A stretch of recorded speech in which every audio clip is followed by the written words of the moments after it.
So he called me back 5 minutes later and said, "Guy's willing to deal. He's ready to get rid of this thing. So let's drop it down 50 grand." So I was like, "Whoa."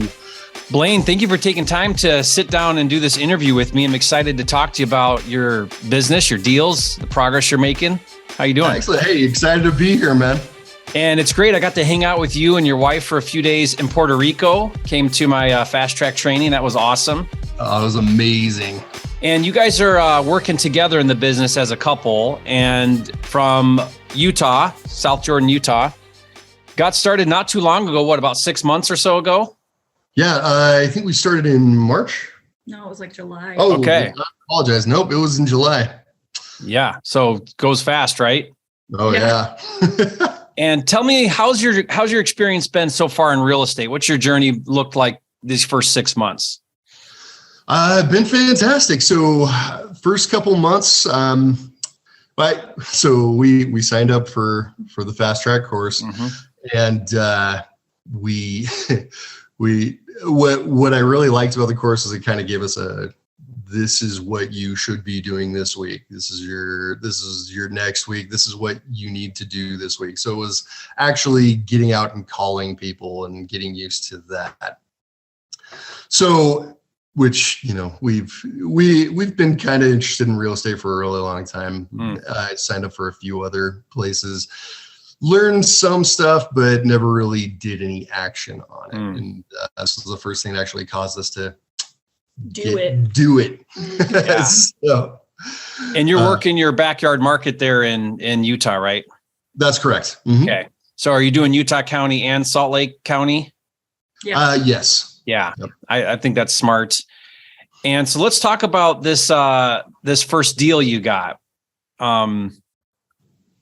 It's a great deal. How'd you find this first? So you've done, how many deals have you done? Is it just the one right now, or you've done a couple, or where you at? Just the one right now. Just the one. Okay. So you got the first deal.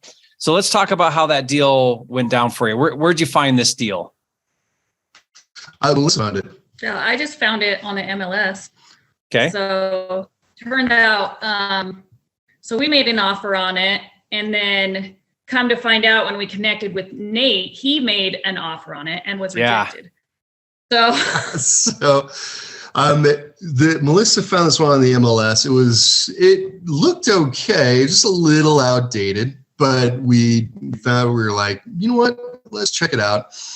It ARV'd for around $550, and they had it on sale for about $415.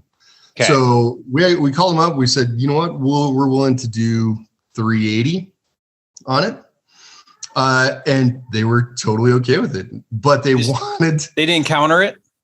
No, they said $380, and I was like, oh, excellent, sweet, this will be fantastic. But we wanted to go look at it too. Yeah. How far away was it?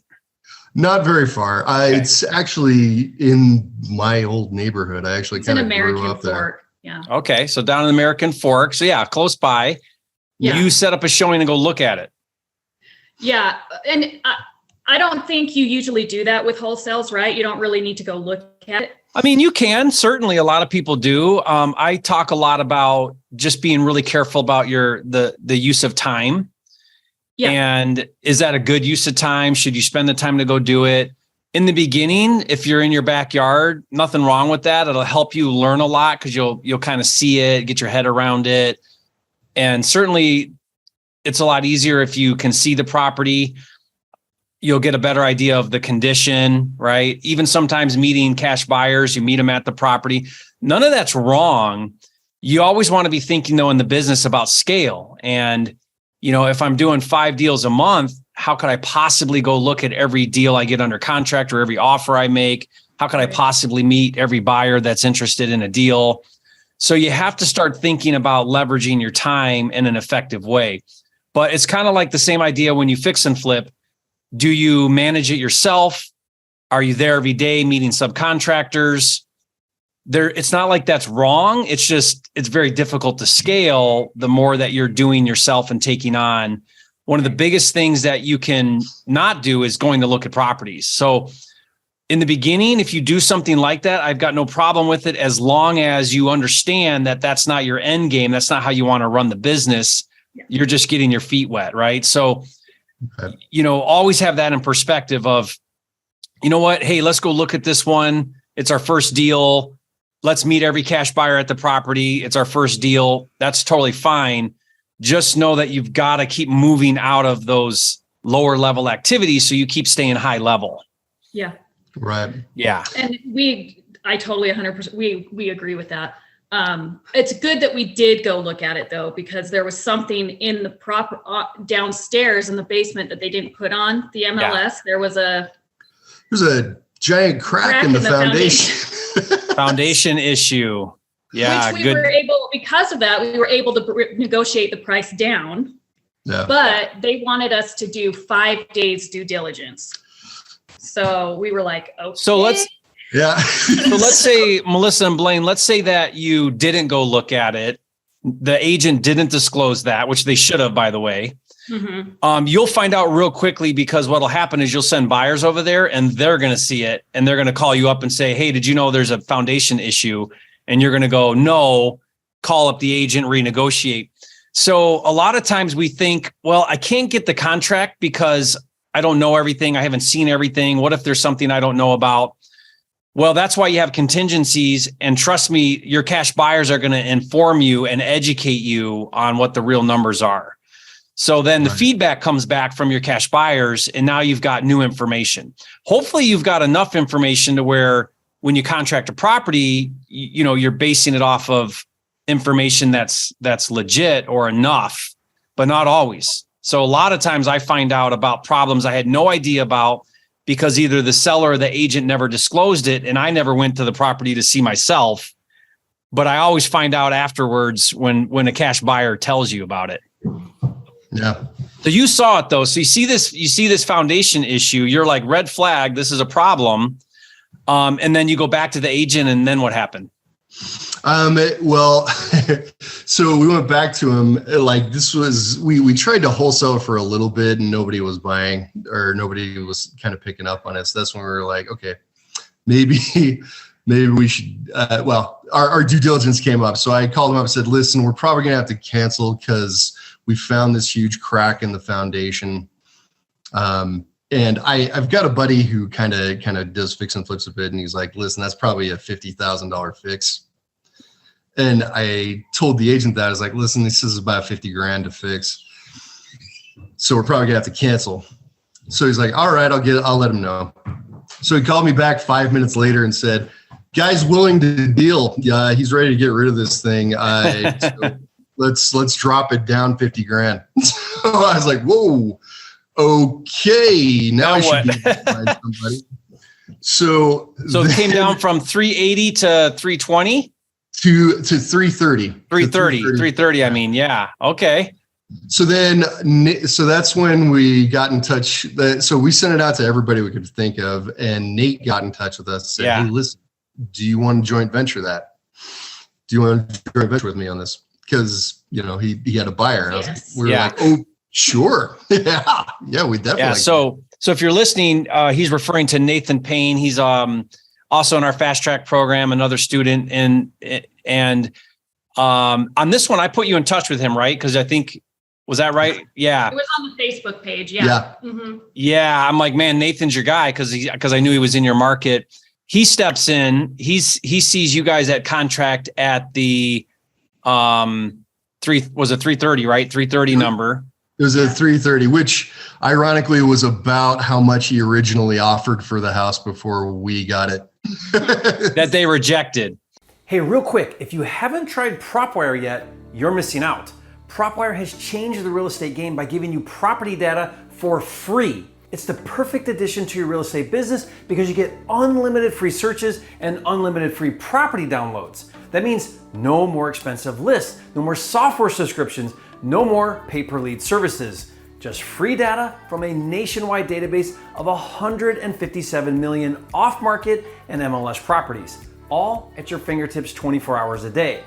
Now, if you're a wholesaler in Atlanta looking for vacant houses, we've got that. If you're a rehabber in Las Vegas looking for bank-owned REOs, you're covered. If you're an agent in San Diego looking for listing leads, look no further. If you're involved in real estate in any way as a lender, landlord, or other professional, PropWire has the data to power your real estate business. So you should definitely check it out. Just go to joinpropwire.com to search and download an unlimited number of leads, absolutely free. That they rejected. So let's think about this. Nathan saw it before, offered 330 or somewhere around there. They said no. You come in at 380. They say yes. Then the foundation issue, they come down. Nathan actually really helped you get the deal, because if you think about the seller's experience, you're now coming back down. It's confirming to the seller other offers that they had previously got. So now the seller's going, you know what? I think 330 is actually the real number, because that's what the feedback we're getting with offers is. You know what I mean? So I always tell agents, whenever I make a low offer, let's say you made the 330 offer and the agent's like, that's way too low, I don't want to make that offer. I always tell the agent, look, making my lowball offer is only in your best interest, because it's going to help you sell the property eventually. Because what you're doing is you're giving the seller feedback of where the cash buyer market's really at. And that feedback is going to help the seller eventually come down. Maybe not all the way down, but they're going to help them come down. So anyway, I think that probably helped solidify the seller's decision to come down to that number. Oh, yeah. Well, and also it made me think, okay, well, just because somebody has rejected something in the past doesn't mean that they won't do it in the future, because they're going to get other offers as well. No never means no. It just means no right now. Yeah. Yep. That's all no. When someone says no, an agent or a seller, it only means no right now. Tomorrow, next week, next month, it could be yes. So, so always follow up, always make the offer anyway. Okay. So Nathan comes in and he's like, guys, I know this deal. And then he's got a pretty good buyer pool. So he took that to one of his buyers, right? Yep. Took it to one of his buyers. Found a guy who was willing to pick it up for about 345. 345. Okay. So at that point, he called me up and said, hey, listen, I got this guy at about 345. See if there's any way that we can get it down just a little bit more. Yeah. So I was like, oh, geez. So I'm kind of sweating a bit. So I call him back up and I'm like, hey, we've got this. I mean, I realize we're getting pretty tight here, but we got this guy who's willing to come in, but he needs it for about 310. So I dropped it 20 grand. And the guy's like, no, not going to do it at 310. So I said, okay, let me call you back. So I put him on. So I'm driving at this point. I'm going to call him back. So I give him 5 minutes. I sat in the car for 5 minutes, called back and said, okay, but he's willing to do 320. And that's when the guy was like, all right, sweet, we can do 320. Okay. So I'd been reading some books on negotiation. It was like, all right, do way more than you think, and then maybe come down from that. Yeah. So that's how we got to 320. So you got him to 320. So he redid the contract at 320. You've got a buyer with Nathan on the hook at 345. Yep. Then we got a call about 2 weeks later that said, hey, buyers found out, or that the title company has found out that there's a property line issue. The part of the house was like 5 feet over. It looked like, in any case, they got in touch with us and said, hey, we need to do a survey for this buyer to go through. It took like this whole thing. Another 3 weeks, yeah. Yeah, this whole thing took about like 2 months, 2.5 months from when you got the contract to when you finally closed. Yes. Yeah. Yeah. And it was very much, it's going through. Oh, it's not going to happen. Oh, it's going. Oh, it's not. Welcome to wholesaling, right? Yeah. Oh my gosh. All right. So then what did you net then after paying the survey? Let's see. So the survey actually cost about $5,000. Okay. It's about 20. So about 20, which, me and Nate split. Then you split with Nate. Yeah. Yeah. So then you guys made 10 and Nathan Payne made 10. Yep. Yeah. Yeah. But it was an awesome experience. Yeah. We learned a lot. Yeah. Isn't that great that's one of the amazing things about joint venturing with other wholesalers in the market is, you guys had made an effort to find a buyer, but here's another wholesaler who's got a buyer that they have a connection with. And, it could have turned into, maybe you would have found a buyer, or maybe you would have had to like break up the deal. And instead you still made 10,000 by partnering with another wholesaler who also happened to be, a student in the fast track program, which is really, really fun to work together and do deals like that. Yeah, it was awesome. I found sometimes with big wholesalers too, that they may have a buyer and their buyer is such a good buyer that even splitting with your wholesaler, even splitting the JV, you make more than you may have made on your own anyway. Oh yeah. Finding your own buyer. Well, we were only trying to make about 10,000 anyway. So we were like, well, we also figured, you know what? Splitting half of something is way better than everything of nothing. That's right. Yeah. Half of something's better than 100% of nothing. That's so true. You guys are flipping. That's your help, man. What's been the biggest thing that you've learned, and what would be your biggest piece of advice to somebody working on their first deal? So I was going to say, if we hadn't learned your double dip technique, this guy, the real estate for the seller, would not have stuck around as long as he did. I mean, honestly, he would have been like, I'm out. This is ridiculous. Yeah, because there was a lot of back and forth. Renegotiating. You guys renegotiated twice.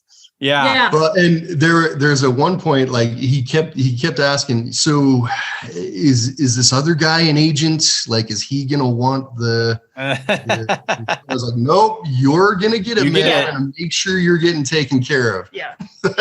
So he was highly motivated by the full 6% commission. Yeah, that's great. Exactly. Yeah. Yep. Well, good for you guys. One of the things you guys said was that working with me and going through the program, it's really helped you become comfortable with the uncomfortable. What does that mean? Well, it's helped him, right? It's helped you. He's already a people person anyway, and he's constantly on the phone for his job, but he got better at negotiating and calling, because it would stress him out to call and negotiate with these guys. So it would stress him out. And being uncomfortable for me, I'm not a good math person. So I had to figure out how to do the ARV. So the ARV and do the comps so I could help him, because that was my load, So I was like, I got to learn how to do this. And Jerry always says, if you're not uncomfortable, you're not doing it right. So, Yeah, you're not growing. So it's taught us both how to get better and be uncomfortable to get better, So yeah, I like to say that, it's human nature that when things are uncomfortable, we want to try to avoid that. Like, what do I got to do to get out of this uncomfortable feeling? And it's that anxiety that we want to try to avoid. Whereas if we can embrace the anxiety and say, well, I feel so anxious about learning these numbers or about talking on the phone, negotiating. Like when you called back that agent, when Nathan said, get it lower, and you said, hey, I need to go from 330 to 310. That's uncomfortable. Like that's awkward. And that's always that way. Like I've done that exact same thing hundreds of times. And you're like, man, I'm dreading this call because we worked so hard to get it to here. Now we're going to try to go even lower. What if I piss them off? What if the deal falls apart? We've got a little bit of spread here. So you get all that anxiety, but then, you go through it and you do it anyway, and you have tremendous growth. Yeah. Oh yeah. Like when you were done with that, you were probably feeling like, well, that wasn't nearly as bad as I thought it was going to be, or I made it out to be. We're like, let's do it again. Yeah. It's funny. Really letting him know is, hey, this is what I want. Yeah. Well, what do you think? Yeah. Worst he says is no. Worst he's going to say is no. And so like 90% of the bad things that we think are going to happen don't actually happen. Yeah. So, and you guys did it. You came in at 310 from 330. He came in at the middle of it at 320, and that put another $5,000 in your pocket just by having that awkward conversation. Yeah. Totally worth it. Yeah. Totally. Just ask. Yeah. So great advice. Well, guys, I'm super excited for you. Can't wait to see your progress. Definitely going to stay in touch with you. I make it out to Utah quite a bit, a few times a year. So love to see you guys next time I'm out there, and keep growing, keep developing, keep working the business. Appreciate you guys. Yeah, appreciate your help, Jerry. Seriously, thanks. You're awesome. All right.